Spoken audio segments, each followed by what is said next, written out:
I don't think persons can say that that decision would have been one in contemplation of fair trial rights. That is the argument that is put there. So naturally, Socrates, he was sentenced to death. He chose death, and he died by drinking hemlock.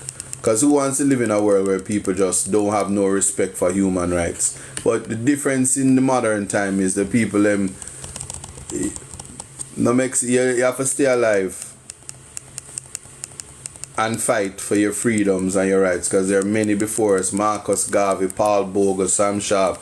Some of them died, and they had to fight for our freedoms, for us to now be doing that to our brothers and sisters and being unfair to them. So Lord Camden quoted in Rosemary Bell Antoine's Commonwealth, Caribbean Law and Legal Systems that trial by jury is indeed the foundation of our free constitution. When you take that away, the whole fabric will soon mold into dust. You hear that? It is indeed the foundation of our free constitution, and when you take it away, the whole fabric of the justice system molder into dust. So in recent times, the jury system has come under a lot of criticism, and certainly for this one, it will be, however, argued that for all the drawbacks, there are stronger advantages supporting the retention of the jury system and the lack of adequate alternative, and shows that a common law community, we are not quite ready to abolish the jury system. So there was a whole talk by a famous journalist that if this case wins, Jamaica will abolish the jury system. I don't think so. I think legislators simply have to legislate that if you tamper with the jury or there is jury tampering, the trial continues with judge alone. That's what happens in England. So it preserves the jury system, and if you really want to be tried by a jury of your peers, you won't tamper with the system. So according to the Ministry of Justice of Jamaica, persons accused of certain crime acts are judged by a jury of their peers, a practice inherited from the British jurisprudence. A jury is a group of people drawn from civil society and who bring their common sense, experience, and wisdom to the matter of determining the guilt or innocence of a fellow citizen. This is done because of the belief that these jurors understand the nuances and idiosyncrasies of their society and bring their collective experience to bear on a trial. The trial by jury ensures that the citizens of a state are accountable to each other for decisions made rather than to a government-appointed judge. So in other words, the basis for a jury is that it is a representative cross-section of the local community and therefore is more likely to judge in line with generally accepted values of the society. So jurors represent diverse backgrounds and therefore individual prejudices are likely to be neutralized. So justification for trial by jury is naturally what you would have heard just now. So what are the criticisms? Well, the first kink in the system is the selection process. With a wide list of exemptions, this results in a narrow pool of eligible persons who can be selected to sit on the panel. Most public officials, lawyers, and persons who provide essential services such as doctors and soldiers are exempted from jury service. This has an impact on the composition of the jury and raises the question whether the jury represents the defendant's peers and attains a true representation of society. So jury qualifications result in both gender and class inequality, which results in a composition which seldom represents the defendant. So you can imagine being an artist, you can imagine being a successful, and then the people who going to come and sit on your jury, your guys and the whole gully and the whole I don't really know nothing other than Gaza and gully. Where the other people them name? Somebody help me out. You missed that interview already. There was one already. You will see the update. Check it out when it happened. Vendetta, yeah, those vendetta people, and yeah, and whatever those other people are, and you can imagine they come on the jury and say, this is an opportunity for me to do good for my vendetta people and the Crocs people and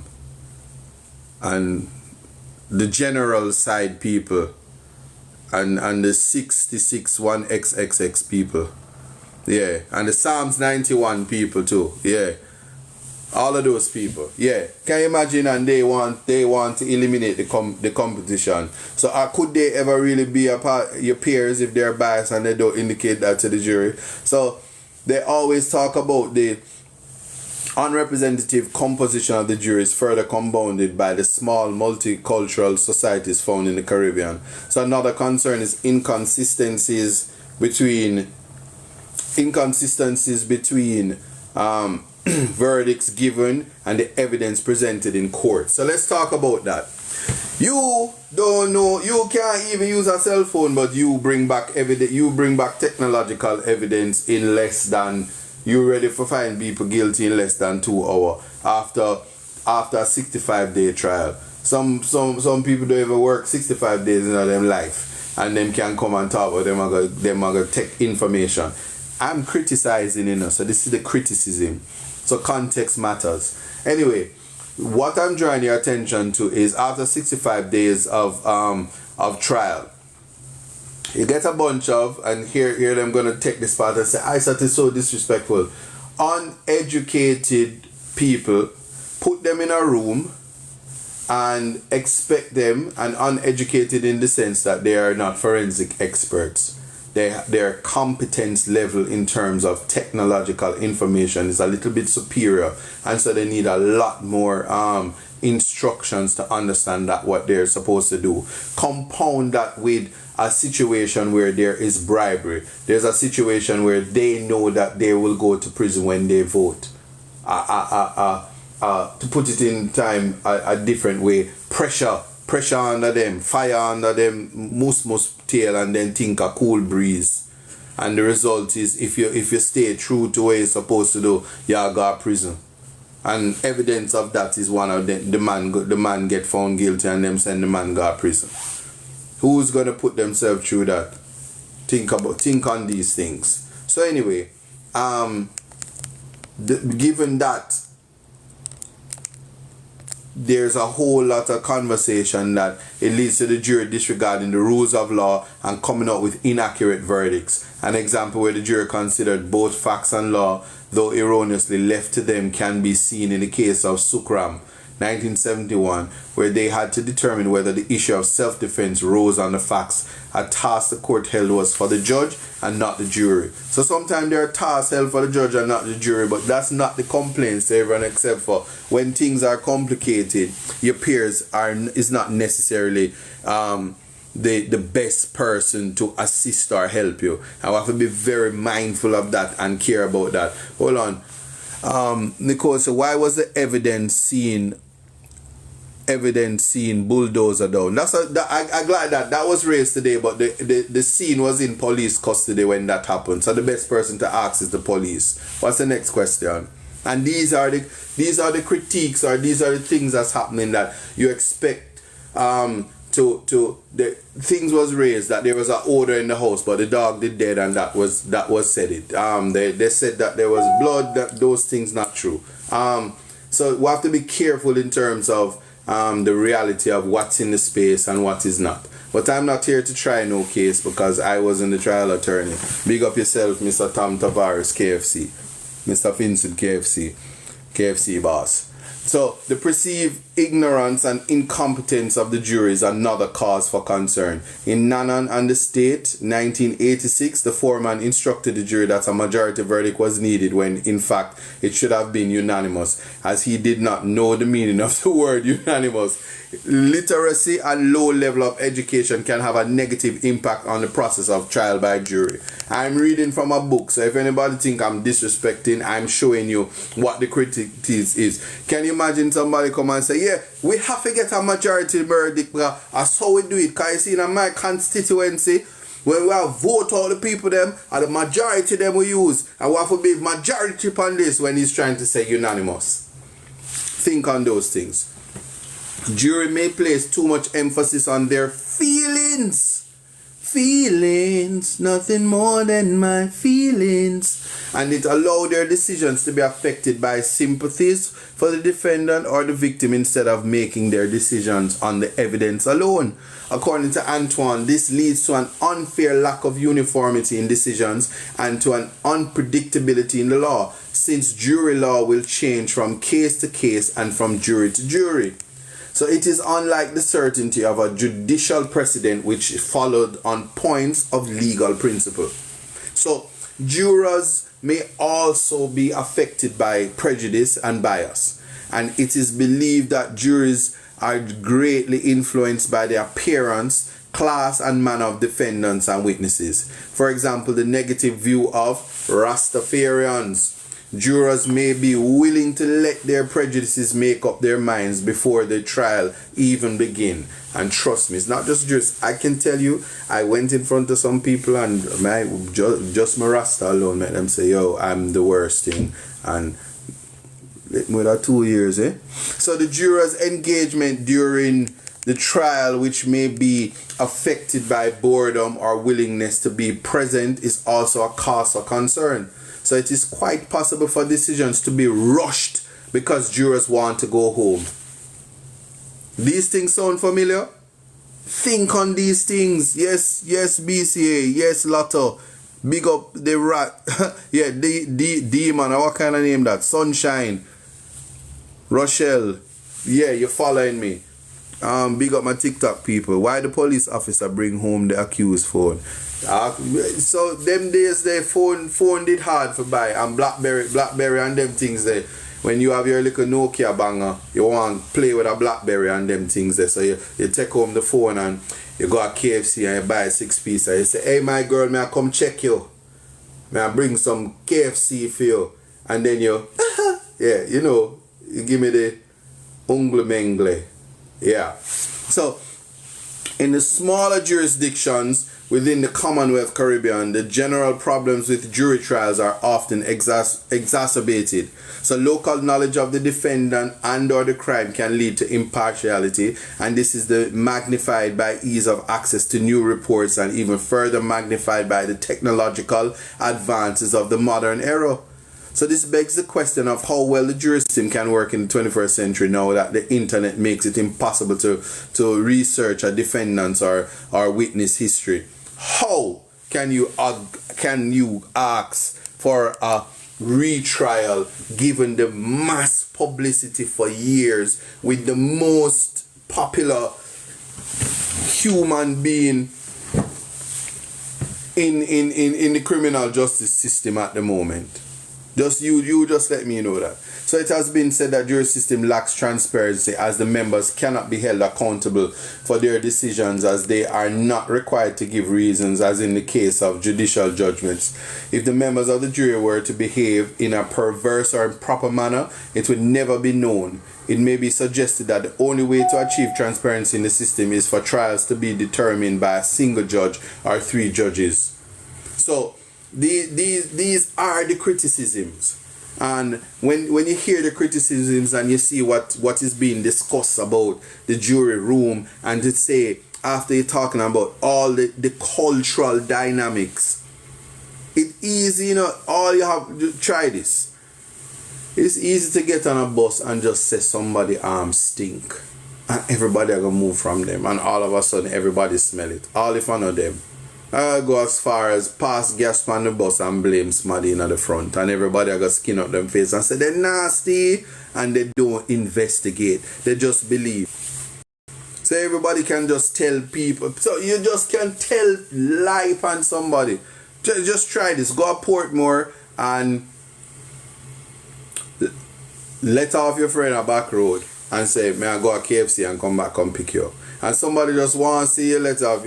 Somebody just want to see you at back road, and argument done. Then somebody say, yeah, so and so hanging out at back road, and it done. You can't resuscitate your character so easily because people is gonna say that them see you doing there, and they make assumptions when things aren't so.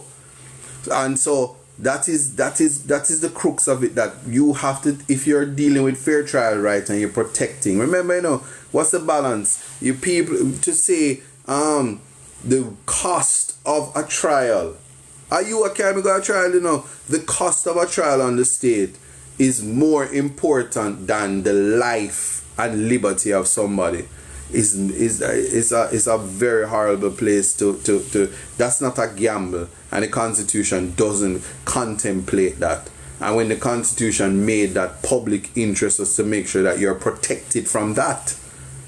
So when I'm speaking to you all now, and I'm trying to make sure that my audience understands what we're faced with, understands what we're dealing with. Give me 1 second. Once we understand this to be the reality, you see how different instantly what we're faced with comes into the forefront. So the disadvantages can be countered by many advantages, some of which highlight the flaws in the criticism. So the most favorable advantage of trial by jury is the fact that the jury's verdict is the expression of the community's conscience. And so if that is tainted by a poison, remember, conscience is a moral thing, because if it's simple this. If you're not guilty, why you need to bribe them? Because that's a government. If you're a helper, you're gonna say, want to come bribe me. Like, no, I go to church every week. If you my boss not pay me no extra money, The only time I get extra money is when me catch him a halfway tree, drop off in human. Me start get extra money for not tell the missus. So this young man, I can't talk about him. Him a give me money for Lego man. The man name most guilty. Think me a idiot, me a sense. So you see, all me now, me a go vote guilty pan them, but him a sing about ramping shop. And of them thing there, I saw me get me first, baby. That's the kind of conversation, the simplicity of the conversations. And so the helper on the jury now say, me I go take me moral high road, cause me now getting at them hism scheme is kism, cause me's a 7-day Adventist. Me now backslide, and me show my partner. Yeah, this is I'm giving you the cultural dynamics, because the thing. Let me tell you something about a jury. Put me upon a jury and make my spirit not take you. Now me's a liar. Make my spirit not take you. If my spirit not take you, you'll go to prison. And if me ever walk in at the courtroom and me feel like say the defense lawyer attack too strong, me just go find the client guilty. And if me go in there and the prosecutor ugly, the client now go guilty. And if it and these are biases, and you're not required. You can't even question it. And so to deal with the taint is a problem. Listen, how context matters. Me have to make sure say me bring home the point too, Cause some people will just get up and say, say, me I come at work this morning, and when me go for buy the coffee, Starbucks lock. And so me make a coffee myself. And I saw me say, I then commit the crime. And me now go tell the rest, but so me I hold me harder.